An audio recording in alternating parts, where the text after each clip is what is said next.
जी पुणे महाराष्ट्र से। जय हरिवंश जी राधा। श्री हरिवंश महाराज जी, राधे राधे। आपके चरणों में कोटि कोटि प्रणाम। महाराज जी, अजपा साधना कैसे सिद्ध करें, उसका प्रयास कैसे करें, कृपया मार्गदर्शन करें। देखो, पहले हमारे अंदर कर्ता भाव है। जब तक हम कर्ता भाव को नहीं मिटाएंगे तो अजपा तक कैसे पहुंच पाएंगे। देहाभिमानी कर्तत्व भाव रखने वाला अजपा में स्थित नहीं हो सकता। तो पहले हम जप की प्रक्रिया में आवे। पहले वाचिक जप, फिर रूपांशु जप, फिर मानसिक जप। पहले वैखरी वाणी से जप, फिर मध्यमा, फिर पश्यंती, फिर परावाणी। परावाणी ब्रह्म स्वरूप है। जैसे दिल धड़कता है, हम धड़काते नहीं, ऐसे ही वो स्वयं स्फुरित होता है। रोम रोम रग रग आनंद से प्रफुल्लित होकर इष्टाकार वृत्ति और चल रहा है। ये सिद्ध पुरुष का लक्षण होता है। पहले वैखरी जो हम बोल रहे हैं, राधा राधा राधा, कृष्ण कृष्ण, नारायण नारायण नारायण, हरि हरि, जो भी। फिर उपांशु, जिह्वा का अग्रभाग तालू के पास लगा हो, नाम चल रहा हो, इसे उपांशु कहते हैं। फिर मानसिक, चल रहा अंदर, अब ये निरंतर चले, अव्यावृत भजनात्, अखंड भजन, तब वो वृत्ति भगवदाकार हो जाती है। जब सोहमस्मिति वृत्ति अखंडा, जब वृत्ति भगवत स्वरूप हो गई, अब अजपा जाप होता है। पहले प्रयास, वो बिना प्रयास के होता है। पहले साधना वो सिद्ध अवस्था होती। अजपा जाप चलने का मतलब है सिद्ध पुरुष, देहाभिमान गलित हो चुका है, कोई विषय आकांक्षा नहीं रह गई, कोई जागतिक कामना मान प्रतिष्ठा कुछ नहीं रह गया।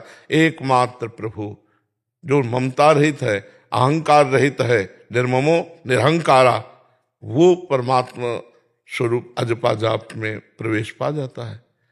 तो जो गुरु ने दिया वही निरंतर चलने लगे, उसे अजपा जाप कहते हैं। कि मैं जप नहीं रहा हूं, अजपा और जाप हो रहा है। हम केवल देख रहे हैं, सुन रहे हैं, साक्षी मात्र हैं, वो हो रहा है, उसे अजपा जाप कहते हैं। तो पहले कर्ता भाव में आओ, क्योंकि कर्ता भाव में हो, पहले करो, फिर होने लगेगा। साधक को करना पड़ता है, सिद्ध का स्वतः होता है। समझ रहे हैं आप। तो पहले प्रयासरत रहो।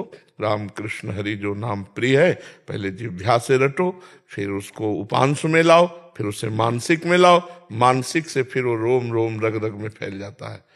कई बार हम सुनाते हैं कि नाम श्वास दो बिलक चलत हैं, इनको भेद नमो को भावे, श्वास नाम नाम ही श्वासा, नाम श्वास को भेद मिटावे, रोम रोम और रग रग बोले, तब कुछ स्वाद नाम को पावे। तो वो जो स्वाद मिल गया ना, भगवदाकार वृत्ति। जैसे सोते हुए पुरुष में जपने की क्षमता नहीं होती, क्योंकि सुषुप्ति में ज्ञान नहीं रहता। लेकिन अभ्यासी जो महापुरुष हैं, जिनका नाम में अभ्यास है, सोवत हु रसना रटे राधा कृष्ण सुनाम। श्री रघुनाथ दास गोस्वामी जी राधा कुंड में वो सो रहे, पर उनके श्रीमुख से निकल रहा है राधा कृष्ण राधा कृष्ण राधा कृष्ण राधा कृष्ण। ऐसे ही बहुत से महान सन्यासी जनों को, जो सिद्ध महापुरुष हुए, ओम ओम ओम ओम, श्वास श्वास। तो जब अतिशय रगड़ करे जो कोई, तो अनल प्रगट चंदन ते होई। चंदन को भी घर्षण करे तो अग्नि पैदा हो जाए। तो जब हम नाम जप करते हैं तो हमें दिव्य शक्ति आ जाती है, वो स्वतः भगवान नाम चलने लगता है, रोम रोम आनंद से प्रफुल्लित रहता है। तो वो वृत्ति पहले आने के लिए हम हर श्वास में अधिक से अधिक नाम जपने का प्रयास करें। मन ऐसे थोड़ी जपने लगता है, जब निर्वासनिक मन होता है तब वो नाम जपने लगता है। अभी तो हमें बिना मन के भी जपना पड़ेगा, लड़ाई लड़नी पड़ेगी। तो हम जपे नाम और हमारा मन कर रहा है विषय चिंतन। जब नाम हम जपे और मन भी जपे, नहीं कर में माला फिरे और जिह्वा, हाँ, और मनुआ जगत में सो तो सुमिरन ना है। सही सुमिरन तो तब होगा जब हाथ का माला छूट जाए और मन के माला से चल रहा है। हमें गणना से मतलब नहीं, कर का माला डाल दे और मन का माला फेर है। तो अब लड़ाई तो बहुत जोर की है, कहने में तो सरल है, चार शब्दों में कह दिया, लेकिन करके देखो, युद्ध बहुत बड़ा है, मन घसीटेगा विषयों की तरफ, मन को ये अच्छा ही नहीं लगेगा नाम जप करना। धीरे धीरे उसे जबरदस्ती जपाते जपाते, फिर वो जैसे जब बिल्कुल भजन नहीं करते थे तब देखो, और आज जब भजन करने लगे हो तो मन लगने लगा ना, 10 मिनट 20 मिनट आधा घंटा लगने लगा ना, 24 घंटे में अगर 10 मिनट भी मन लगने लगा है तो हमने अपने दुश्मन पर कब्जा कर लिया है। 10 मिनट भी अगर लगने, अनंत जन्मों से माया में लगा था, आज हम उसे 10 मिनट भगवान में लगा रहे हैं, नाम में लगा रहे हैं, तो हमने अधिकार कर ले। धीरे धीरे धीरे धीरे जब पूरा मन निर्मल हो जाएगा और पूरा मन भजन में लग जाएगा तो उसी को कहते हैं भगवत प्राप्त महापुरुष। फिर मन जहां भगवदाकार हुआ, संत हुए श्री तुकाराम जी, जहां चरण रख देते, समझो वो भूमि से निकलता था विठ्ठल विठ्ठल विठ्ठल। जनाबाई जी कंडा जो थापती थी, उनके कंडे को कान में लगा के सुनो तो निकलेगा विठ्ठल विठ्ठल विठ्ठल। और चोखा मेला जी की हड्डियों से निकलता था विठ्ठल विठ्ठल विठ्ठल। ये इतना नाम जप किए कि रोम रोम नस नाड़ियां त्वचा मांस हड्डी सब नाम में हो गए, सब नाम में हो गए। अभी तो हमारी जिह्वा नहीं पवित्र हुई है, गंदी बातें बोलने में, अश्लील संभाषण करने में तो कोई हिचक नहीं, प्रपंच की बातें करने में कोई हिचक नहीं। यहां से संभालना शुरू करें। जिह्वा में 2 इंद्रियां हैं, एक है वाक इंद्री और एक है रसेंद्री। रसेंद्री को भगवान का प्रसाद पवावे, भोग लगाकर। जो भोग नहीं लगता वो चीजें, प्याज लहसुन मांस मछली सब नहीं खाना चाहिए, तब रसेंद्री पवित्र होती है, जब भगवान को अर्पित करके प्रसाद पाया जाता है। और वाकेंद्री जब केवल नियम ले लेके भगवत चर्चा करेंगे या दूसरे की हित चर्चा करेंगे, प्रपंच और गंदी बातें नहीं बोलेंगे, तो वाकेंद्री, एक एक इंद्री पवित्र हो जाए, अभी अजपा जप चलने लगेगा। नहीं, हाँ महाराज जी, मैं मतलब जब से नाम जप कर रहा हूँ ना, मन में महाराज जी बहुत डर बन रहा है महाराज जी। अब हाँ मर जा बहुत हाँ, क्योंकि वो मरेगा ना, मन निर्मल होगा ना, विषय नहीं मिल रहा ना, तो तुम्हें थोड़ी डर लग रहा है, मन को डर लग रहा है। महाराज जी कुछ भी करता हूँ तो लग रहा है ये गलत हो रहा है। आप जैसे मेरे पीछे पीछे बोल रहे हो कि ये गलत है, ये नहीं, देखो देखो, नहीं, अभी तुम गलत सोच रहे हो। गलत करोगे तो गलत है, नहीं तो सब कुछ गलत थोड़ी बच्चा। कुछ सोच भी लेता हूँ तो गलत, मतलब कुछ नहीं, क्या गलत सोचते हो? जैसे मतलब किसी को, मतलब पहले मैं जैसे नॉनवेज वगैरह खाता था, अब तो नहीं खाता प्रॉपर, तो मतलब आप खाता ही नहीं हो एकदम। आप ये समझो, अगर गलत सोचोगे तो आप ये समझो प्रेमानंद रूपी भूत तुम्हारे दिमाग में बैठा बोलेगा। मतलब कोई कुछ बोलता है, कोई कुछ खराब बोल रहा है, जैसे कहीं गया मैं तो सुन के मतलब मेरे से कुछ निकल गया गलती से मुंह से, तो ऐसा लगता है कि क्या बोल दिया रूम पे आके। ऐसा लगता है मैं हॉस्टल पे रहा तो ऐसा लगता है रूम पे आके क्या बोल दिया। हाँ, बस और थोड़ा सावधानी। नहीं, ये अच्छा है, टेंशन नहीं, ये अच्छा है, बहुत सावधानी से रहे तो आपसे पाप कर्म नहीं बनेंगे। लेकिन सत्कार्यों में नहीं डरना है। हमको 2 बातें देखनी है कि यदि गंदा मन सोचता है तो डरना चाहिए, गंदा बोलता है, गंदा आचरण की प्रेरणा करता है तो हमें डरना। जो डर गया वो बच गया, समझो। संसार में जो डर गया वो बच गया। कैसे? समाज का डर, कानून का डर, ईश्वर का डर, गुरु का डर, तो आपसे पाप कर्म नहीं होगा। और जो डरा नहीं वो मर गया। उसे कहते हैं ना, जो डर गया वो मर गया। लेकिन हमारे यहाँ सिद्धांत दूसरा है, जो डर गया वो बच गया और जो डरा नहीं वो मर गया। अगर आप ईश्वर से नहीं डरेंगे तो पापाचरण करेंगे ना, आप गुरु से नहीं डरेंगे तो मनमानी आचरण करेंगे ना, आप समाज से नहीं डरेंगे तो आप समाज द्रोही पापाचरण करेंगे, कानून से नहीं डरेंगे तो आप बहुत बड़े बड़े अपराध कर सकते हैं। डर अच्छा है, ईश्वर का डर, गुरु का डर, माता पिता का डर, समाज का डर, ये मंगल करने वाला डर है।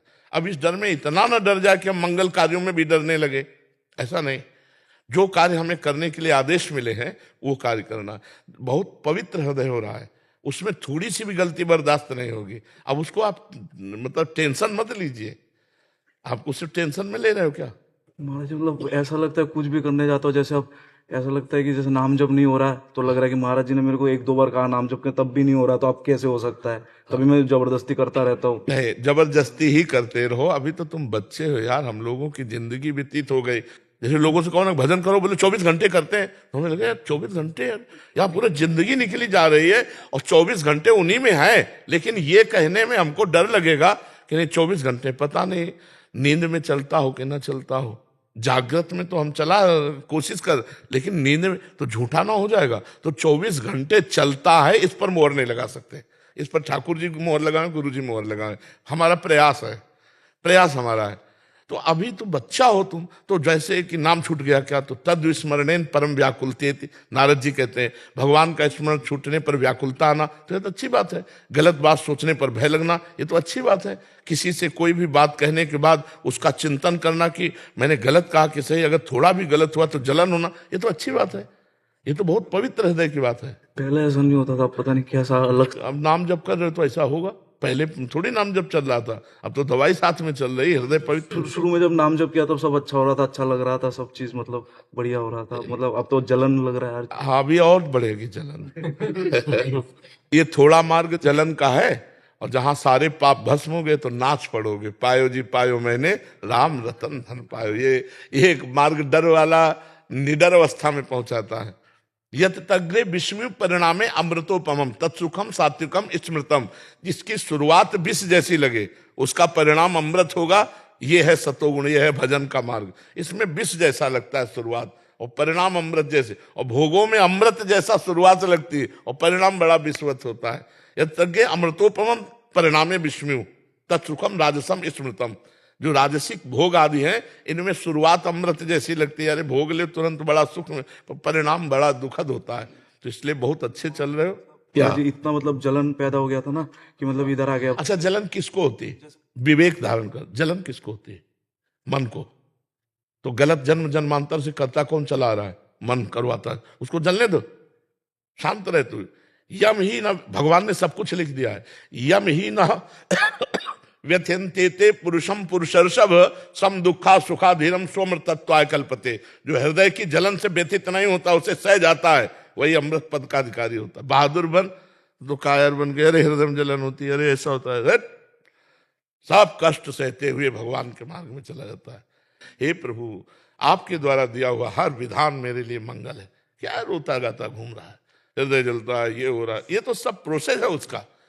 देखो, जब हमें पता होता है कि मेरे छाती में फोड़ा है, तो रुपया दे के चिरवाते और महीनों उसमें पट्टी बंधवाते रहते, लेकिन हमको पीड़ा होती पर दुख नहीं होता। क्यों? क्योंकि हम जानते हैं 1 महीना बाद हम ठीक हो जाएंगे। ऐसे ही इसमें जलन होती पर सुख होता है आंतरिक, क्योंकि हम सतमार्ग में चल रहे हैं, भजन में चल रहे हैं। ये पापाचरण के द्वारा की हुई जो मलिनता है वो जल रही, एक दिन हम आनंद में पहुंच जाएंगे। और गंदे कामों में तत्कालिक सुख दिखाई देता है, लेकिन हृदय जलता है, वो जीवन भर जलता रहेगा। ये थोड़े दिन जलेगा और नाच पड़ेगा, मन आनंदित हो जाए। अशोक जी, राधे राधे राधे महाराज जी। महाराज जी, मैं YouTube के माध्यम से आपको ऑस्ट्रेलिया में सुन रहा हूँ। आपके द्वारा मार्गदर्शन जो करते हैं उसका पूर्ण रूप से पालन करने की कोशिश करता हूँ। महाराज जी, मेरा एक संशय है। गीता में कहा है कि आत्मा अजर अमर है, ना उसे जलाया जा सकता है, ना काटा जा सकता है, ना गीला किया जा सकता। लेकिन गरुड़ पुराण में नरक में आत्मा को गर्म तेल में तलने और काटने की बात कही गई है। ऐसे में कौन सा? नहीं, अब उसको समझना है। जो गीता जी में कहा, नैनम छिन्दन्ति शस्त्राणि नैनम दहति पावकः न चैनम क्लेदयन्त्यापो न शोषयति मारुतः, वो सच्चिदानंद आत्म स्वरूप को कहा गया है। और जो गरुड़ पुराण में आत्मा संबोधन किया गया, वो अंतःकरण के अहम धर्म को, अंतःकरण में मन बुद्धि चित्त अहंकार, वो जो अहंकार है, एक जो शुद्ध मैं है वो ब्रह्म तत्व है। जो मैं है वो ब्रह्म तत्व है। जो मैं के साथ लग करके क्रियाएं हुई हैं वो अंतःकरण का अहंकार है। तो अंतः स्थूल शरीर तो यही छूट जाता है, अंतःकरण चतुष्टय और इंद्रियां और वो आत्म तत्व उसके साथ वहीं जाता है नरक में, और भोग भोगता है अंतःकरण। जैसे तो थप्पड़ लगा स्थूल शरीर में, लेकिन स्थूल शरीर को कभी दुख नहीं हो सकता, कभी नहीं हो सकता। दुख हुआ सूक्ष्म शरीर को, मन को। मन ने कवर किया कि गाल पे थप्पड़ पड़ा, बुद्धि ने निश्चय किया कि गाल पे थप्पड़ पड़ा, मन ने उसके दुख को अनुभव किया। अब जो अंदर इस देह में अभिमान किए हुए जीवात्मा है, अब वो विकल हो गया। अब वो विकल, जैसे दीवार में अभी हथौड़े से तोड़ने लगो, मेरे को क्या फर्क पड़ेगा, लेकिन मेरा अपनापन होने के कारण हम व्याकुल हो गए। तो इतना घोर अपनापन, गाढ़ अपनापन स्थूल शरीर, सूक्ष्म शरीर, कारण शरीर में भ्रम से आत्मा ने कर लिया है। अब जब इनको जलाया जाता है तो उसको भारी दुख होता है। जैसे यहां स्विच हो, अभी भारी कष्ट महसूस होगा, और यहां शून्य कर दो और गड़ासे से तिल तिल काट दो, कोई कष्ट नहीं होगा। क्यों? क्योंकि मन इस त्वगेंद्री के साथ यहां पहुंच नहीं पा रहा है। सारा का सारा दुख सुख का अनुभव, जन्म मृत्यु का अनुभव, नरक स्वर्ग का अनुभव केवल मन को होता है, आत्मा को नहीं। वहां जो आत्म शब्द का प्रयोग किया गया वो अंतःकरण को कहा जाता है। वो उस आत्म तत्व को नहीं जिसे नैनम छिन्दन्ति शस्त्राणि नैनम, जहां आग्नेय अस्त्र नहीं जला सकता, वायु अस्त्र नहीं सुखा सकता और वारुणास्त्र से गीला नहीं कर सकता, ऐसी आत्मा को कौन तपा सकता है? अंतःकरण को। जैसे स्वप्न में आपको किसी ने पकड़ा और गड़ासे से काटना शुरू किया, क्या आपको लगता है मैं स्वप्न में हूं? आपको ऐसे ही लगता है कि बिल्कुल काटा जा रहा हूं। बिल्कुल वैसे ही भय लगेगा जब गड़ासा उठाएगा। अगर जगा दिया जाए तो हंस दोगे कि नहीं? तो क्या उस समय तुम अनुभव नहीं कर रहे थे कि तुम्हें मारा जा रहा है? जो सपने सिर काटे कोई और बिन जागे दुख दूर न, ये सब स्वप्न है। उमा कहूं मैं अनुभव अपना, भगवान शिव का अनुभव। सत हरि भजन ये जगत सब सपना, आ ब्रह्म स्तंभ पर्यंतम सर्वम मायामयम जगत। तो नरक भी सपना, स्वर्ग भी सपना, मृत्यु लोक की हर क्रिया सपना। जे ही जाने जग जाए हेराई, जागे जथा स्वपन भ्रम जाई। लेकिन स्वाप्नी पुरुष जो पिट रहा है, उस समय उससे कहो तुम पिट नहीं रहे हो, तो कहेगा पागल हो, यहां नस नस पीड़ा दे रही, और उसे केवल जगा दो तो खुद कहेगा नहीं मैं पिट नहीं रहा था, ये तो भ्रम था। ऐसे ही अज्ञान की धरा में मोह निशा सब सोव निहारा, देखे स्वपन अनेक प्रकारा। ये मोह के कारण ही नरक स्वर्ग और ये सारा खेल है। मोह गए बिनु राम पद होई न दृढ़ अनुराग। मोह नष्ट हो जाए तो अभी आप देखोगे ना कोई यहाँ स्वर्ग है, ना नरक है, ना सत है ना असत है, एकमात्र भगवान विराजमान है। समझ रहे? एकमात्र भगवान, ये सत असत का भेद नहीं। देखो गोस्वामी जी ने जाना, सिय राम मैं सब जग जानी, करूं प्रणाम जोरी जुग पानी। सब सिया राम है। और हमें क्या दिखाई दे रहा है? स्त्री पुरुष जड़ चैतन्य, अच्छा बुरा दिखाई दे रहा है ना। तो अभी हम सो रहे हैं, अभी हम स्वाप्निक पुरुष हैं। जब जग जाएंगे तो केवल राम अंदर दिखाई देते हैं। तो नरक में जो वर्णन है कष्ट का, वो अंतःकरण रूपी आत्मभाव का है, ना कि आत्म तत्व का है। आत्मभाव माने होता है अपनापन। अपनापन करके शरीर को जो जो पाप के, शरीर तो यहीं रह गया, लेकिन वो अंदर की मशीन तो पूरी जा रही ना। अंतःकरण, इंद्रियां और स्वभाव, कारण शरीर और सूक्ष्म शरीर, वो जाके वहां यातना देह मिलता है और कष्ट भोगता है। कारण शरीर, सूक्ष्म शरीर, जहां के स्वर्ग में उसे देव देह मिलता है, वहां सुख भोगता है। कारण शरीर और सूक्ष्म शरीर आके अमानव देह मिलता है, फिर क्रियाओं में लग जाता है। वो यात्रा बंद करने के लिए जब तक ज्ञान नहीं होगा, जब तक भगवत भक्ति नहीं करोगे, ये दो ही मार्ग प्रशस्त हैं, जिनमें तत्वबोध होने पर जीवन मुक्त या भगवान के चरणों का साक्षात्कार होने पर जीवन मुक्त। मम दर्शन फल परम अनुपा, जियो पाओ निज सहज स्वरूपा। सहज स्वरूप कौन सा? जो शंकर सहज स्वरूप समारा तो लाग समाधि अखंड पारा, वही आपका स्वरूप है। समझ पाए आप? अभी समझ पाए? भगवत गीता के अनुसार मृत्यु अंत नहीं है, तो क्या मृत्यु का भय उचित है? मृत्यु का भय जानते हो कैसा होता है? कैसा होता है? पत्नी का दुलार, पुत्र का दुलार, रुपया का अहंकार, घर मकान की प्रीता, यह है मृत्यु का दुख, और कोई मृत्यु का दुख नहीं। ट्रांसफर में किसी को परेशानी नहीं होती, बंगला गाड़ी सब सरकारी, 5 मिनट में अटैची उठाया चल दिया कि अगली नया बंगला गाड़ी मिलेगी। लेकिन अपना मकान छोड़ना पड़े तो तुमने सरकारी तो माना नहीं। संतजन सरकारी मानते हैं। बोले आश्रम किसका? बोले राम जी का। बोले आप सोफा में बैठे हो सब कैसे? बोले राम जी की कृपा।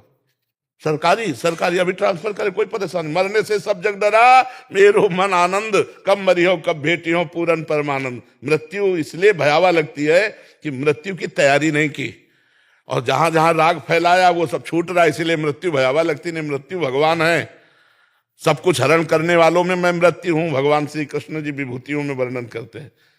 मृत्यु का मतलब ट्रांसफर। अब बताओ कौन मरता है? कोई नहीं मरता। पंचभूत पंचभूतों में मिल जाते, अंतःकरण जीव के साथ अपने कर्मानुसार चला जाता। हमारा कौन? कुछ नहीं, ट्रांसफर। नया कपड़ा पहनने को मिला, पुराना उतार दिया। आपको ये नया मानव जीवन मिला, अब आपने इसे पुराना तो किया नहीं। पुराना तब माना जाएगा जब आपने भगवान के दासत्व को प्राप्त कर लिया। तो जब भगवान के दास भाव को प्राप्त हो रहे तो मनुष्य शरीर छोड़ने में कोई परेशानी नहीं है। जैसे बड़े गजराज के गले से फूलों की माला टूटकर गिर जाए उसे पता ही नहीं चलता, ऐसे भगवान के भजन करने वाले को शरीर छूटने के समय कोई कष्ट नहीं होता। नहीं तो जन्मत मरत दुषा दुख हो रही। तो ये दुषा दुख है कि हमारी प्यारी पत्नी छूट रही है, पुत्र छूट रहा है, मकान, बैंक बैलेंस सब छूट रहा है। जहां मर के जाना कोई पता नहीं कहाँ जाना है। अब भय नहीं लगेगा तो और क्या लगेगा? तो मृत्यु अंत नहीं है। तो मृत्यु से भय इसलिए लगता है कि ये हमारा राग जो फैला हुआ है। और भगवान के भक्तों का भगवान में राग होता है, हमें पता है हमें कहाँ जाना है, हमारे पास है। अब हमें कोई डर नहीं, हमें अपने प्रभु के पास जाना है। क्या प्रभु हमारे आएंगे मृत्यु रूप में लेने के लिए, और कोई थोड़ी मृत्यु आएगी। प्रभु आएंगे तो क्या डर लगे? अपने प्रभु से क्या डर लगे? नरसिंह भगवान से दुनिया डर रही थी, प्रहलाद जी डरे क्या? दौड़ के जाके गोद में बैठ गए प्रभु के। तो मृत्यु हमारे भगवान है, कोई और नहीं है। और मृत्यु किसी की नहीं होती, ट्रांसफर होता है, परिवर्तन होता है। हाँ, समझ में आ रहा है? धर्मेंद्र जी, राधे राधे। महाराज जी, मैं सिंगापुर में 10 साल से रहा हूँ। आपके सुझाव से मैंने आध्यात्मिक जीवन अपनाने की कोशिश की है, जिससे मेरे जीवन में परिवर्तन आया है। महाराज जी, मेरे ऑफिस में मुझे अभी भी उन लोगों के साथ बातचीत करनी पड़ती है जो दूसरों की बुराई करते हैं, मांसाहारी हैं, शराब पीने वाले हैं। दोपहर के भोजन के लिए उनके साथ रहना पड़ता है। ऑफिस में अधिकांश लोग भौतिकवादी हैं। क्या ये मेरे आध्यात्मिक विकास पर नकारात्मक प्रभाव डालेगा, विशेष रूप से जब लोग शक्तिशाली हों? मतलब पूरी लंका अलग थी, विभीषण जी अलग थे। ले, पूरी लंका अलग थी, विभीषण जी अलग थे, कोई प्रभाव नहीं पड़े। जो रही उत्तम प्रकृति, का कर सकत को संग, चंदन विष व्यापत नहीं, लपटे रहत प्रसंग। कोई फर्क नहीं पड़ता। तुम अपना पवित्र भोजन पाइए, पवित्र विचार रखिए, उनसे हंसिए, बात कीजिए, वो समझ ना पावे, और आप अपने रंग में रहिए, वो अपने रंग में रहे। विरोध करना नहीं, क्योंकि ऑफिस में एक ही में रहना है, किसी से कोई विरोध नहीं करना। अपने को गुप्त रख करके, वो कहें ये खाओ पियो, नहीं खाना पीना, लेकिन हम उनका विरोध भी नहीं करेंगे। उसी टेबल पर वो खा रहे हैं और उसी टेबल पर हम पा रहे हैं, कोई फर्क नहीं। बिल्कुल, ये हम सुलझी हुई आपको बात बता रहे हैं। हाँ, नहीं, बिल्कुल नहीं। अपना कुछ बोलते हैं तो उनको ऐसा लगता है कि उनको बुरा लग रहा है। हाँ, नहीं, आपको अच्छा नहीं बोलना है, उनसे अच्छा नहीं बोलना है। देखो, अपने को बचाने के लिए हमको उनके जैसा बनना है। उनके सामने अंदर से बिल्कुल अपना मार्ग अलग है, लेकिन उनके सामने अपने को नाटक करना है। सब में भगवान है। गुरु शिष्य का नाटक, माता पिता का नाटक, पुत्र का माता पिता क्या करता, पुत्र का नाटक, मित्र का नाटक। हमें नाटक करना, ये जगत नाटक वैभव, ये सत्य नहीं है, ये नाटक है। तो नाटक में हमको जो रोल मिला है, मान लो 50 मित्र हैं, हम हंसेंगे, मजाक करेंगे, खाएंगे पिएंगे, लेकिन हम पवित्र खाएंगे पिएंगे और पवित्र हंसी मजाक करेंगे, और उनके कटाक्षों का हमारे ऊपर कोई फर्क नहीं पड़ेगा। कोई ये जान ना पावे कि आप किस कोटि के हो, तभी तो चतुरता है भाई। बाहर चूंकि अगर भक्ति का माहौल है, 10 भगत है तो जान जाएंगे तो कोई परेशान, लेकिन 10 के 10 रजोगुणी संसार मार्ग में चलने वाले हो, आप एक अकेले, तो फिर आपको बहुत सावधान रहने की जरूरत है। बल्कि कोई असर नहीं पड़ेगा। हमारे अंदर जो लक्ष्य चल रहा है उसको कौन बदल सकता है? अंदर राधा राधा, बाहर बोलेगे हेलो, बिल्कुल उनके जैसा नहीं। हाँ, मस्त एकदम चतुर वही है जो अपने आप को संसार के बंधने से बचा ले। हाँ, ऐसा नहीं कि मित्र लोग पे सर दबाव डालें, हम गलत भोजन पावें, गलत नहीं, नहीं, मेरी रुचि नहीं, आप पाइए, आपका विरोध नहीं, पर मेरी रुचि नहीं है जी। विजेंद्र सिंह जी, श्री हरिवंश गुरुजी, जीवन मांस मदिरा और व्यभिचार से युक्त था। तभी आपका वीडियो देखा जिसमें आपने कहा 24 घंटे में से 24 मिनट मुझे दे दो। 24 मिनट देने के 1 साल के अंदर मांस मदिरा तो दूर, प्याज लहसुन तक छूट गया, और मेरे जैसे नीच तुच्छ पापी भी तुलसी धारण करने का सौभाग्य प्राप्त हुआ। गुरुजी, कुछ हफ्ते पहले आपने कहा कि 2.5 घंटे दे दो, देखो जीवन कैसे परिवर्तित हुआ। गुरुजी, अब से मैं लोभी आदमी है, फिर हम 24 घंटे में ले जाएंगे, ले 2.5 घंटे में करें क्या? नहीं, इसमें 2.5 घंटे में कि आप जप को 1 घंटे कर लीजिए और उसको 2 भागों में कीजिए। जब को मान लो 45 मिनट इधर कर लिया, 45 मिनट उधर कर लिया, 24 घंटे में 2 भाग कर लीजिए तो 1.5 घंटे चले गए। 1 घंटे में 1-2 ग्रंथ पढ़ो, जैसे भागवत है 2-4-5 अध्याय पढ़ा, रामायण के 2-4-5 दोहे अर्थ सहित पढ़े, 1-2 श्लोक गीता जी के पढ़े। शास्त्र स्वाध्याय करने से हमारे पाप नष्ट होते हैं, पुण्य बढ़ता है और हमारे अंदर ज्ञान जागृत होता है। हमारा अध्यात्म क्या है, हमारे शास्त्र क्या है, ये हमें पता चलता है और भगवान की कृपा मिलती है। तो क्योंकि हमने उसमें ये विभाजित किया कि आप 6 घंटा सो लीजिए, 7 घंटा सो लीजिए, शेष समय कार्य कीजिए। जो मनोरंजन में आप समय लगाते हैं वो अध्यात्म में लगा दीजिए, आपकी जीवन की उन्नति हो जाएगी, लौकिक पारलौकिक दोनों। सत्संग सुन सकते हैं उस भी? हाँ, सत्संग भी सुन सकते हैं, सत्संग भी सुन सकते जी, जैसे आप भाव के लिए बोलते हैं और श्री जी को लेकर के, निकुंज को लेकर के, किसी चीज को लेकर के अभी किसी तरह का कोई भाव नहीं आता। जो भाव आता है वो आपको लेकर आता है, आपसे ही प्रीति है। आप मित्र समझ के या शिष्य समझ के, जैसे भी, बस आप देख लेना, आप जो कहेंगे हम करेंगे, क्योंकि आपको जो अच्छा लगता है हम वो करेंगे। अब आप देख लेना बस। बस हमारी प्रार्थना यही कि अगर कदम आगे बढ़ा दिए हो तो पीछे वाले जो कार्य हैं उनमें मत जाना। जो पीछे कदम आपके चले हैं उन पर अब लो नशानी, अब ना नशे हो। पीछे हुआ अब आगे नहीं होगा, क्योंकि ये बहुत बड़ी मंजिल है सत्य की। कभी कभी एकदम अंधकार छा जाता है कामनाओं का और फिर हम गलत मार्ग में चल पड़ते हैं। तो गलत मार्ग में मत जाना, बस इतनी प्रार्थना है। जितना बने नाम जप करते रहो, जितना बने सेवा करो, शास्त्र स्वाध्याय करो, समाज में माता पिता बुजुर्ग और जीव जंतु किसी की भी सेवा मिल जाए सेवा करो। गलत से बच जाओ, बस गलत से बच जाओगे तो थोड़ा भजन भी भगवत प्राप्ति करा देगा। जो पूर्व में गलती हुई वो गलतियां नहीं होनी चाहिए। उन गलतियों का डर तो आता है, वो डर तुम्हें कुछ नहीं बिगाड़ पाएगा। नई गलती ना होने पावे तो सन्मुख होए जीव मोय जबहि, जन्म कोट यज्ञ नाशो तबहि। भगवान कहते हैं करोड़ों जन्मों के पाप नष्ट कर देता हूं, पर नए न होने पावे। भगवान कहते सर्वधर्मान परित्यज्य मामेकम शरणम व्रज, अहम त्वाम सर्व पापेभ्यो मोक्षयिष्यामि मा शुचा। तुम सब धर्मों को त्याग कर मेरी शरणागति धर्म को स्वीकार कर लो, मैं तुम्हारे सर्व पाप नष्ट कर दूंगा।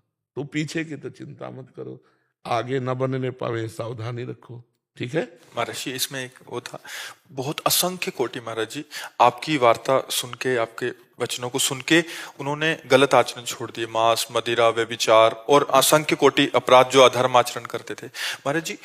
निरंतर संग ना रहने के कारण, हाँ वही हम कहा, निरंतर जैसे आप सुबह किसी को कह रहे थे कि माया पटक देगी और अभी गिरे, मतलब आने के बाद फिर गिरे, फिर उठना बड़ा कठिन हो जाएगा। तो महाराज जी उस समय मतलब निरंतर क्या नाम जप और सत्संग का संग रहेगा, तभी लंबे समय तक इसको खींच जाएंगे, और एक बार निकल गए तो फिर तो निकल ही जाएंगे महाराज। नहीं, बहुत कठिन है।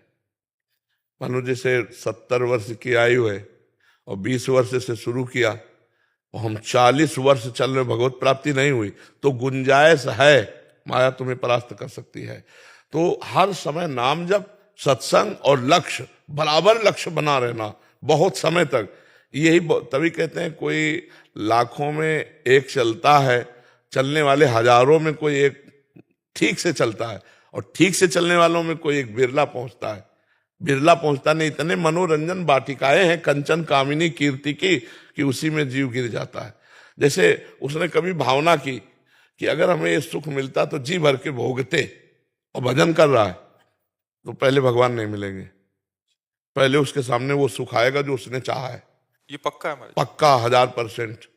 जो इच्छा करी हो मन माही, प्रभु प्रसाद कछ दुर्लभ नाही। जब रावण ने लात मारा था तो कहा नहीं था विभीषण जी ने, लेकिन सोचा था कि मैं जा रहा हूं राम जी की शरण में, तेरा नाश करवा के इसी सिंहासन पर बैठूंगा। तो भगवान ने जाते ही पहला काम किया था, समुद्र का जल मंगा करके लंकाधिपति कहा था आओ लंकेश। तो घबरा गए कि प्रभु मैं तो आपकी शरण में आया हूं, लंकेश बनने नहीं आया। तो प्रभु ने कहा नहीं, इस बात को स्वीकार करो। तो उन्होंने कहा हाँ, उर कछु प्रथम वासना रही, पर प्रभु पद प्रीति सरित सो बही। प्रभु थी मन में बात, पर अब आपके चरणों को देखकर प्रेम सरिता में बह गई। अब मुझे लंकेश नहीं, आप अपने चरणों का नहीं, बोले लंकेश भी बनो, चरणों की दासत्व भी प्राप्त करो। तो हमें लगता है कि अगर हमारी वासना कोई है अंदर, फिर आगे भजन के बल से पहले वो वासना पूरी होगी। नष्ट तो नहीं होगा साधक, भ्रष्ट तो नहीं होगा, बादलों की तरह छिन्न भिन्न तो नहीं होगा, क्योंकि भगवान का जन है, पर निर्वासनिक बिना हुए वो आगे उन्नति को प्राप्त नहीं होता। इसलिए वासना कोई न कोई बनी रहती है, और जहां भजन हुआ तो कंचन कामिनी कीर्ति इनका संयोग होने लगता है, तो साधक मनोरंजन में लग जाता है, फिर वो मार्ग रुक जाता है। इसीलिए जन्म जन्म मुनि यतन कराही, वंत राम कही आवत नाही। तो प्रयास करते रहो, कभी चूक मत करना। यही महाराज जी जो आपने कहा, यही स्थिति मेरे साथी से कैसे बचे? नाम जप खूब, और नाम जप बढ़ाओ, पावर बढ़ाओ, राधा राधा राधा राधा राधा राधा, और गलत संग ना करना। राधा राधा कहते हुए भी यदि गलत संग करोगे, नारद जी से प्रश्न हुआ, कस्तरति कस्तरति कस्तरति मायाम, कौन तर जाता है, कौन तर जाता है, माया से कौन तर जाता है? तो बोले, यो महानुभाव सेवते, यो संगास त्यजति, यो ममतास त्यजति। जो महापुरुषों का संग करता है और कुसंग का त्याग करता है और किसी से ममता नहीं रखता, वो निकल जाएगा। यो महानुभाव सेवते, महापुरुषों का संग, उनके वचन। अरे बाबा ने कहा है कि ऐसे नहीं देखना, नहीं देखना। बाबा ने कहा ये चीज नहीं खाना, नहीं खाना, ऐसे नहीं बोलना, ऐसे नहीं देखना। रोज सत्संग सुनो, हर एक दिन नया नया आपको मिलेगा उपदेश, उसी से आपका जीवन पार हो जाएगा। पर पूरे जीवन अगर निष्कलंक निकल जाए तो परम पद मिल जाएगा, परम पद भगवान का, भगवान का सानिध्य। और जो चाहोगे, भजन कर रहे हो, भगवान मिलने की दुआ, ऐसे जो चाहोगे वो मिल जाएगा। और कुछ नहीं चाह रहेगी तो भगवान मिल जाएंगे। तो निश्चिंत होकर भजन करो, इसमें घाटा तो है नहीं, गिर भी पड़ोगे तो भी घाटा नहीं। 100 बार राधा राधा कहा तो तुम्हारा बैंक लॉकर में जमा हो गया। अब तुमने पाप किया तो इसका तुम्हें दंड मिलेगा, लेकिन तुम्हारे पास 100 नाम जमा है, वो तुम्हारी उन्नति करेंगे, वो कभी नष्ट होने वाले नहीं। समझ रहे ना? हाँ, खूब इसी लोभ से नाम जप करो, नाम बढ़ाओ। महाराज जी, यहाँ तो हम सब साधक जन आपके सानिध्य में है, तो आपका शासन है। बाहर जो शराब छूटी, वही दोस्तों के बीच में रहना। हाँ महाराज जी, बिल्कुल, बहुत मतलब कठिन, थोड़ा पर काम करेगा। देखो कल एक नहीं कह रहे थे कि अरे बोले अब जहां शराब पी ले कि या कुछ कर ले, सोचो तुम छा जाते हो, हमारे दिमाग में डर पैदा हो जाता है हमारे हृदय में कि यार, तो बोले जहां हम गलत सोचते हैं करने की, सोच तुम छा जाते हो, दिमाग में लगता है यार बाबा जान जाएंगे। तो बोले इसलिए फिर अब गलत हमसे हो ही नहीं रहा है, क्योंकि हर समय आप हमारे दिमाग में छा जाते हो। तो ये बात बहुत पॉइंट की है कि यदि हम संत सदगुरुदेव या उपदेष्टा को अपने दिमाग में रखे, ये बाबा ने कहा था ऐसा नहीं, तो दिमाग में वो छाए हुए हैं तो हमसे गलत हो ही नहीं सकता। और भगवान की ऐसी कृपा है कि लाखों लोग इस बात को समझ रहे हैं कि भगवान की कृपा से वो सतमार्ग में चलने की तैयारी कर रहे हैं, कोई चल रहे हैं, कोई चल चुके हैं। तो इसमें घाटा नहीं होगा, क्योंकि भगवान ही चलाते हैं। अगर वो ना चलावें तो अपने लोगों की ताकत ही नहीं कि चल पावे। शैलेंद्र कुमार जी। राधे राधे। महाराज जी राधे राधे। महाराज जी, समाज के माया एवं प्रपंच के कारण मन विचलित होता रहता है, भक्ति में नहीं लगता। कोई समाज का नहीं, ये सब अपने अंदर ही भरा है कूड़ा करकट, और कुछ नहीं है। हमें कोई परेशानी नहीं।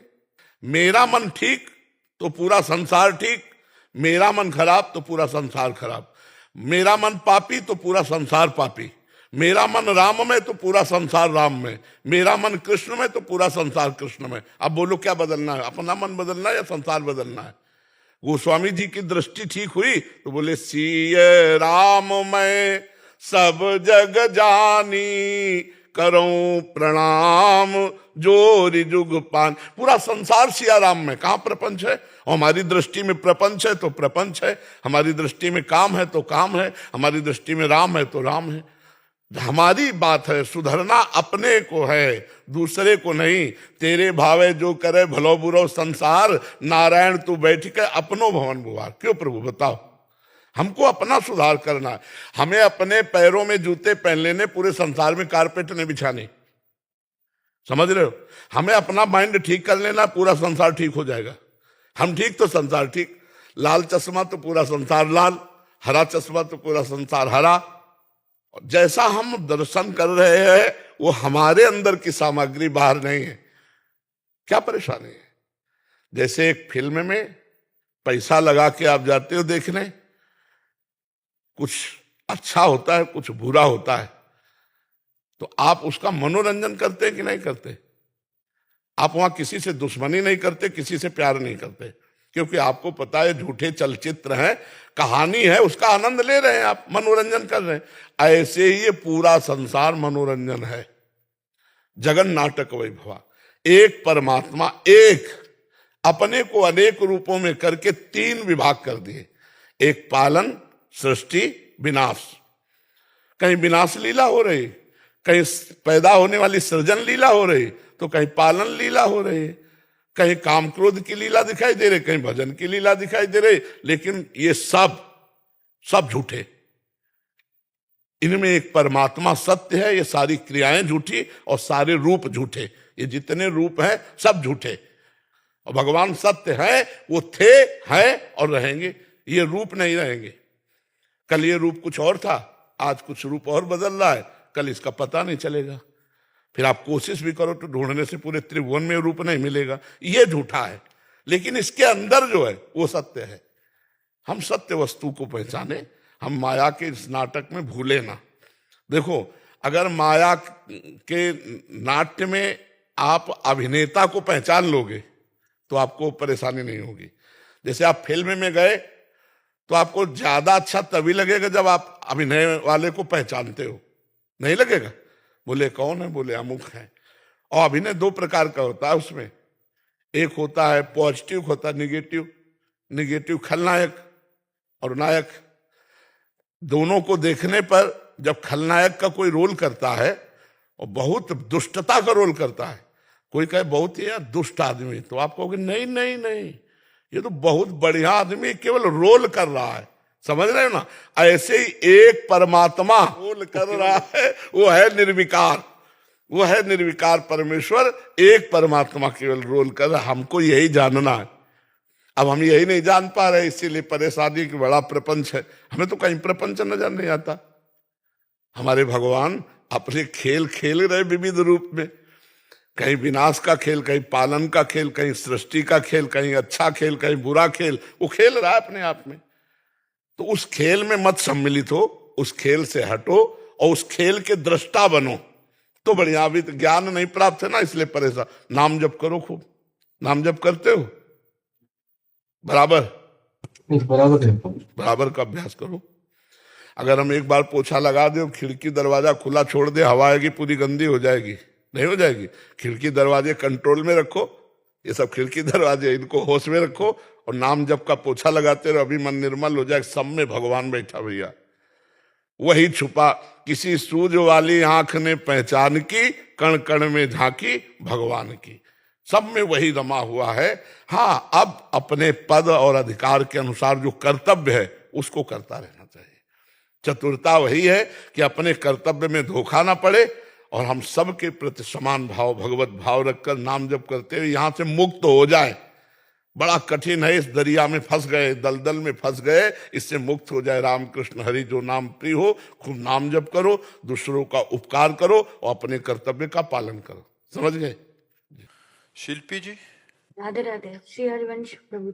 राधे राधे महाराज जी।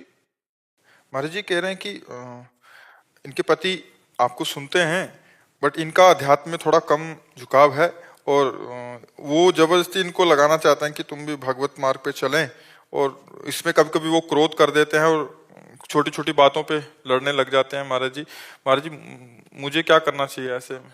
देखो, पत्नी के प्रथम भगवान पति हैं। आज हमारे धर्म को नहीं समझा जाता, इसीलिए परेशानियां हो रही। और पति का प्राण पत्नी है। अर्धांग का मतलब होता है, वामांग होता है ना, तो बायांग में ही तो दिल है।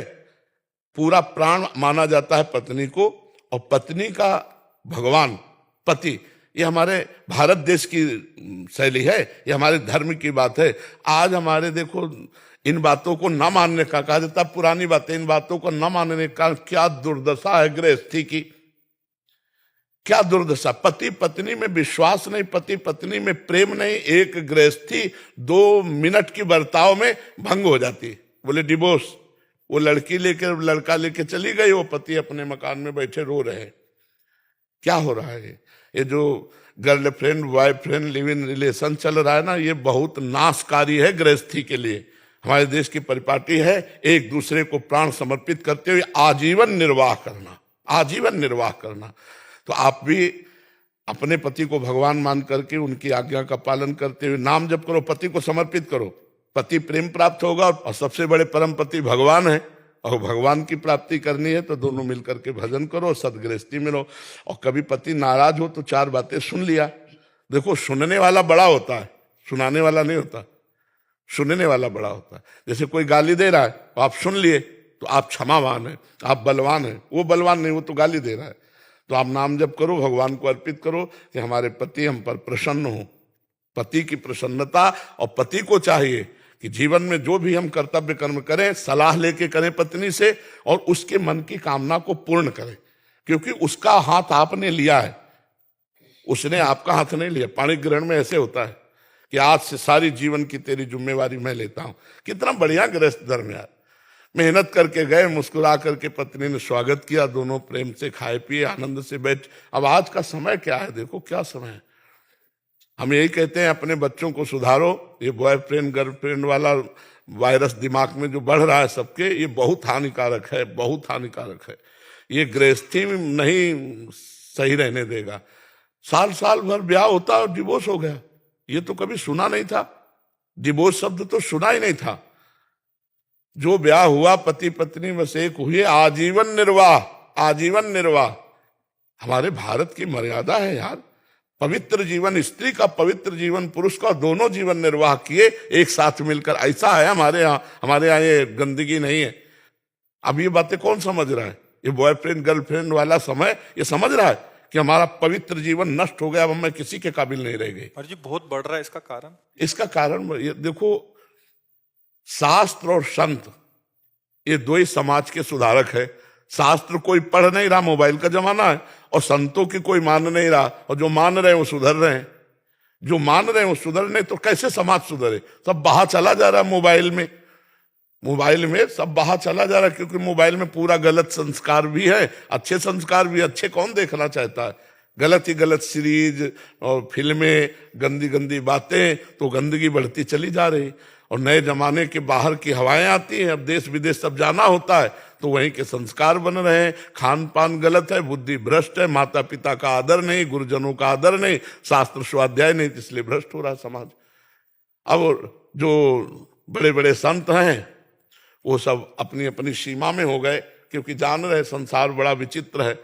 साधु पहले भ्रमण करते थे, अब भ्रमण करें तो कह देंगे बच्चा चोर है, मार डालेंगे। अरे बच्चा चोर है तो बंदी बना लो, दिन में जांच कर लेना, भारत के ही तो है। नहीं, मार डाला लाठी डंडों से। तो साधु महात्मा अगर गांव गली जाए तो कहो कहते बच्चा चोर है, मार डाले। तो सुधरेंगे कहां से? समाज सुधरेगी संतों के वचन से, शास्त्र स्वाध्याय से, अच्छे आचरण से। अच्छे आचरण कहां से आएंगे जब तक अच्छा संग नहीं होगा? और संग है वही कुसंग, गंदी बातें हैं। तो हमें लगता है कि गृहस्थी बड़ी समस्या में, तो इसलिए हमें लगता है कि अगर माता पिता भी और बच्चे दोनों सुधरना चाहें तो बहुत अच्छी बात है। हमारा समाज उन्नति को प्राप्त हो, नहीं तो अवनति को प्राप्त हो रहा है, बहुत अवनति को। आप बच्चों के सामने जो बातें कर रहे हैं उनका संस्कार पड़ रहा है। आप बच्चों के सामने जो नशा कर रहे हैं संस्कार पड़ रहा है। आप जैसे संस्कारों से युक्त होकर गर्भ धारण कराएंगे वैसे बच्चा पैदा होगा। आपके संस्कार ठीक नहीं तो बच्चों के संस्कार कहां से ठीक हो जाएंगे? जब गर्भ में बच्चा आ जाए उस दिन से ब्रह्मचर्य रहना चाहिए गृहस्थी को। जब तक बच्चा ना हो जाए और समय ना आवे तब तक उसे ब्रह्मचर्य कौन रहता है? तो बच्चों के संस्कार वही काम के वही गंदे संस्कार पड़ेंगे, क्योंकि जैसे माता पिता के संस्कार वही बच्चों में जाते हैं। तो इसलिए सुधार हो, नाम जप करें, अच्छे से चले, सब विश्व पूरा मंगलमय रहे। भावना तो यही, सर्वे भवन्तु सुखिनः, सर्वे सन्तु निरामया, सर्वे भद्राणि पश्यन्तु मां कश्चित् दुख भाग भवेत्। लेकिन हमारे अकेले कहले से नहीं होगा, आप भी सुधरो तब होगा। वैसे काफी सुधार भी हो रहा है, सुनते हैं। महाराज जी आज तक ये बातें किसी ने नहीं बताई जो आपसे हमें पता लग रही हैं, और 45 साल 40 साल हो गए हैं, ये किसी को ये बातें पता नहीं होती जी। महाराज आपके माध्यम से पूरा विश्व मंगलमय हो रहा है जी, इससे ज्यादा कुछ नहीं। हाँ, कोशिश यही कर रहे हैं कि जो जो बात गुरुजनों से मिली, संतों से मिली, हमारे समाज को पहुंचे, समाज जागृत हो, गंदे आचरणों से बचे। और इसमें मंगल नहीं है, जैसे मानो एक बच्चा है, अब वो गंदे आचरण कर रही है या कर रहा है, अब उसे ब्लैकमेल किया गया, अब वो किससे कहे? घर में कहेगा तो काट डाले जाएंगे, घर वाले ऐसा कह रहे हैं, अब वो ब्लैकमेल में गिरते चले जाते, फिर उसको करने का रास्ता नजर आ जाता है। कई बच्चे तो इस बात में बच्चियां कर ले। हमें लगता है माता पिता को थोड़ा मित्रवत व्यवहार करना चाहिए, एक काट डालने मार डालने वाली बातें नहीं करनी चाहिए। उनको कहना चाहिए कि देखो हम आप पिता पुत्र तो हैं, लेकिन एक दोस्त भी है। अगर तुमसे कोई भी गलती हो जाए तो हमसे बताना, हम तुम्हें बचाएंगे। तुम्हें कुछ भी पसंद आया मुझे बताना, हम तुम्हें वो दिलाएंगे। ऐसे प्यार किया जाता। दिखाओ अच्छा मोबाइल, क्या करते हो, क्या बात करते हो, कहाँ बात करते हो, कैसे मिलते हो, तो बच्चे को लगेगा कि अगर हमसे कोई गलती हुई है और हमें कोई ब्लैकमेल कर रहा है तो हम अपने पापा से कह सकते हैं। लेकिन पापा एक फुर्सत कहाँ है, पापा को इतनी फुर्सत कहाँ कि 5 मिनट बैठकर बच्चे को थोड़ी जीवनी को सुधारें। तो माता पिता ही प्रथम गुरु होते हैं। ये जो boyfriend girlfriend live in relation, ये जो गंदी बातें हस्त मैथुन आदि बच्चों में चला है, ये बहुत नाशकारक है, बच्चे नहीं समझ रहे हैं। और अगर इससे सुधार हो जाए तो स्मृति प्रवीण हो जाए, शरीर बलवान हो जाए, आगे चल करके परिपक्व हो जाएंगे। कई बार हम कहते हैं, आप किसानी को जानते हैं, खेती जब गेहूं गलेथ में होता है, गलेथ का मतलब बाली निकलने वाली होती है, अगर उस समय काट लिया जाए तो एक दाना नहीं मिलेगा, और वही बाली आ जाए और महीना भर और रुक जाओ तो 40 मन निकलेगा उसी में। तो 20 वर्ष तक बच्चा गलेथ में समझो, ब्रह्मचर्य वो, और जब 20 के बाद जहां ब्याह हुआ तो फिर वो अनाज वाला समझो। फिर वो लड़का बच्चा परिवार उसका कुछ बाल बाका नहीं होगा। लेकिन 20 वर्ष के पहले यदि ब्रह्मचर्यहीन हो गया तो गृहस्थी लायक नहीं रहेगा, गृहस्थी लायक नहीं रहेगा। ऐसे व्यसन, ऐसा व्यभिचार, ऐसी क्रियाएं कर रहे हैं कि वो शरीर को तो कुछ समझ रहे हैं, उनको जरा सा सुख लगा तो लगा यही सुख है, और उसी में बहते चले जा रहे हैं। इसलिए ब्रह्मचर्य अत्यंत आवश्यक है, बच्चों की पवित्रता आवश्यक है, बच्चों की जीवन की उन्नति के लिए माता पिता का कर्तव्य है कि उनकी रक्षा करे, उनका जीवन पवित्र रखे, तभी बात बनेगी। जी। आलोक सेठ जी भदोही से। श्री हरिवंश। जय श्री राधा वल्लभ श्री हरिवंश महाराज जी, आपके चरणों में कोटि कोटि प्रणाम।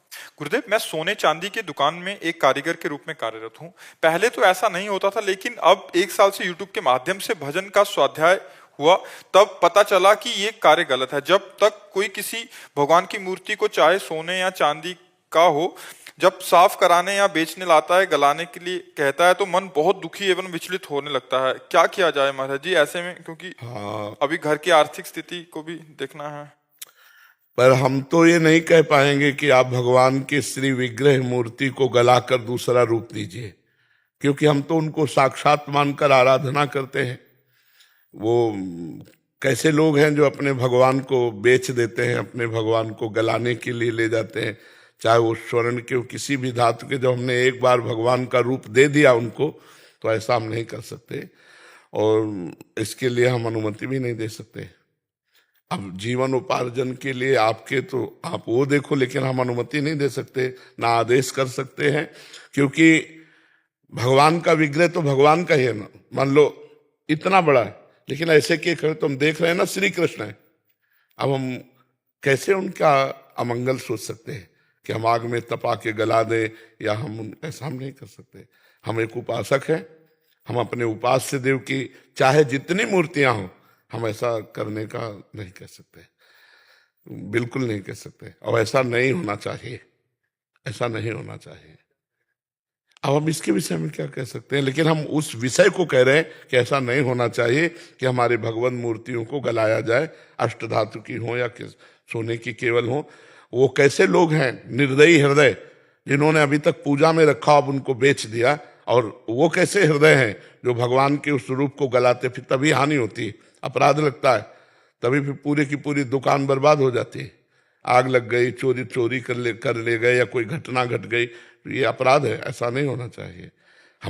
हम चूंकि एक उपासक है ना, हम कोई व्यापारी तो है नहीं, तो हम वही बात तुम्हें बताएंगे जो अध्यात्म में आपका मंगल करेगी। ऐसा नहीं होना चाहिए, ऐसा बिल्कुल नहीं होना चाहिए। अब आगे की रास्ता आप देखो कि आप कैसे चलोगे। जैसे लोग आजकल सुपारी में, तंबाकू में, या झोले में, या कार्ड में भगवान के नाम लिख रहे हैं, वो लोग समझते नहीं, फिर जब परिणाम आता है तब नाम का, यही तो अपने धर्म के लोग समझ नहीं रहे। अपने इष्ट की मूर्तियों को तो उनकी छवियों को लक्ष्मी गणेश जी की पूजा की, इसके बाद निकाल कर गांव बाहर पीपल के नीचे रख दिया। अपने भगवान की छवियां कार्ड में छाप ली, ब्याह में वो फेंक करके रद्दी कागजों में वही प्रभु बने हैं। श्री राम बने, सिया जी बने, शिव जी बने, पार्वती जी बने। झोला में भगवान का नाम, भगवान के रूप छाप दिए बैग में, और झोले का काम झोले जैसा है, उसमें चाहे जूते रख लो, चाहे कपड़े रख लो, सब रख लो। अब उसी में भगवान का नाम लिखा, उसी में जूते। हमारा कहा सनातन धर्म रह गया? अरे सामने लिख दिया जाए राम और हमसे कहा जाए तलवार की नहीं तो पैर रखो, तो गर्दन उड़वाना पसंद करेंगे, पैर रखना पसंद नहीं करेंगे। और ईंट में लिख दिया, ईंट में नाम लिख दिए भगवान के, और वही लेटरिंग में लग रहे हैं, वही बाथरूम में लग रहे हैं। कहाँ? इसलिए बुद्धि भ्रष्ट होती चली जा रही। कहाँ लोग समझ पा रहे हैं कि अपराध बन रहे हैं? तभी तो लौकिक उन्नति कोई उन्नति है? अरे ऐसे हाइलोजन की तरह प्रकाशित हुए, फ्यूज हो गए, आग लगी, सब नष्ट हो गया, एक्सीडेंट हुआ, पूरा परिवार मर गया, तो तुम्हारे सब रखे के रखे रहेंगे। अपराधों से बचना चाहिए। उनका माइंड रहता है कि महाराज जी मंगल होगा, बट उसके पीछे के अपराध ये समझ। मंगल होगा, भगवान के नाम का अपमान करवा रहे हो, मंगल होगा। ऐसे कैसे मंगल हो जाएगा? तुम्हारे सोचने से मंगल हो जाएगा। हम जिस राधा नाम को सिंहासन में विराजमान करके आरती करते हैं, वही राधा नाम खैनी में तो भी लिखा हुआ है। तो ऐसे खाए और फेंक दिए और जूता में रौंदते चले जा रहे हैं, तो ये सारा अपराध उस फैक्ट्री वाले को लगेगा। अब फैक्ट्री वाले की जब अपराध का घड़ा भरता है ना, जब तक घड़ा नहीं भरता ना तभी तक हो, जब घड़ा भरता है फिर पता चल जाता है। एक परचून की दुकान थी, तो बेचारा बड़े धर्म से चलता था, तो साइकिल से चलता, नमक रोटी खाता, और सामने हलवाई की दुकान थी, बहुत उसमें मिलावट, सब कार से चलता। तो एक दिन एक संत आए, उनका धर्म, तो बोले धर्म से चलता हूं तो आपको हम आधा लीटर दूध नहीं पिला सकते, और अधर्म से चलता है, कार से चलता है वो। तो बोले आओ बेटा गंगा स्नान करने चलते। गंगा के किनारे ले गए और एक गड्ढा खुदवाया एक आदमी से, और कहा इस पे खड़े हो जाओ। बोले गुरुजी करोगे क्या? बोले चुप रहो, और भर भर के गंगा जल डालते रहे। जब गंगा जल यहां तक आ गया, तब कहा महाराज अगर एक घड़ा भी डाल दिया तो मैं मर जाऊंगा। तो बोले ऐसे ही तुम्हारा सामने वाला जब तक घड़ा भर नहीं रहा है तब तक कार से चल लो, जहां पाप का घड़ा भरा तो फिर वो नष्ट हो जाएगा। धर्म से चलने वाला दीपक की तरह जलेगा, लेकिन कुल परंपरागत चलेगा। अधर्म वाला एकदम उठेगा और फ्यूज हो जाएगा, नष्ट हो जाएगा। इसलिए भाई ये भगवान की मूर्तियों की, अब कैसे तुम्हें बताए, विद्वान बनते हैं और भगवान का नाम और गुरु का रूप और भगवान के रूप छाप देते हैं और नालियों में फाड़ के फेंक देते हैं लोग। नहीं वो पोस्टर, हाँ, अब वो नालियों में फेंक दिए। तुम्हारे गुरु की छवि थी, तुम्हारे भगवान की छवि थी, अब ये अपराध नहीं है? और विद्वान बनते हैं ऐसे। अरे अपने इष्ट का सम्मान करना सीखो, इष्ट के नाम का सम्मान करना। तुलसी जाके मुख से धोखे निकसत राम, ताके पग की पगतली मोरे तन की चाम। अपने सनातन धर्म के देवी देवता, इष्ट, नाम, रूप, इनका आदर करना सीखे। अब ऐसे एक सिंहासन में विराजमान है और एक जूते के नीचे जा रहे हैं। मान लो पोस्टर में वही बने हैं राधा कृष्ण, अब वही फाड़ के फेंक दिए। अब कौन संभाल के देखता है कि उनको यमुना जी पधराए, जाके उनको कहीं पवित्र जगह में समाधि दे दे? ऐसा तो नहीं हो रहा। तो ये अपराध है और ये समाज को कष्ट देंगे। सुधरना चाहिए। ऐसी सामान नहीं लेनी चाहिए जिसमें भगवान का नाम लिखा हो, और अगर ले तो उस नाम को उतना कैंची से काट करके पवित्र स्थान में समाधि देनी चाहिए। जैसे गंगा किनारे, यमुना किनारे, किसी सरोवर के किनारे गड्ढा खोद लिया और समाधि देकर ऊपर रच डाल ली, तब तो हमारी बात बनेगी। शादी के कार्डों को भी, हाँ बिल्कुल, शादी के कार्डों में भगवान की छवि नहीं छापनी चाहिए, क्योंकि लोग अपमान करते हैं ना, केवल निमंत्रण कार्ड समझते हैं और इसके बाद तो रद्दी कागज की तरह हो जाता है, तो अपमान होता है हमारे भगवानों का। ऐसा नहीं करना चाहिए। महाराज जी हम गीता का पाठ करते हैं, तो जो मरने वाला है उसको मैं देती हूँ, जो कोई भी मरे, चाहे पशु पक्षी मरे, चाहे कोई मेरे परिवार का मरे, जो जिस दिन पाठ करती हूँ मैं उसके निमित्त कर देती हूँ महाराज जी। तो कोई बोलता है 7वां अध्याय करो, कोई बोलता है 8वां अध्याय करो, तो कौन सा करना चाहिए? रोज एक अध्याय करो, क्रम बाय क्रम करो। भगवान की वाणी में कोई अच्छी बुरी या कम ज्यादा थोड़ी है। नहीं, मरने वाली। हम क्या कह रहे, पूरी गीता भगवान ने स्मृति प्रदान करने के लिए अर्जुन को सुनाई है, कोई मरे जीने वाली बात नहीं है। वहां की मोक्ष पदवी कैसे प्राप्त होती है? वो स्मृति से। पूरी गीता सुनने के बाद अर्जुन ने क्या कहा? नष्टो मोहा स्मृतिर्लब्ध्वा तत्प्रसादान्मयाच्युतः। हे अच्युत, आपकी कृपा से मोह नष्ट हो गया और स्मृति प्राप्त हो गई। पूरी गीता भगवत प्राप्ति कराने में समर्थ है। प्रथम अध्याय से लेकर 18वें अध्याय तक रोज क्रम से एक एक अध्याय पाठ करो और चाहे जिसको दान कर दो, बहुत अच्छी बात है। इससे जीव का मंगल होगा। और नाम जप साथ में, नाम जप तो किसी भी जीव को तो बहुत अच्छा है। आपका बहुत सुंदर भाव है, किसी भी जीव को दोगे तो उसका उद्धार हो जाएगा, उसका मंगल हो जाएगा।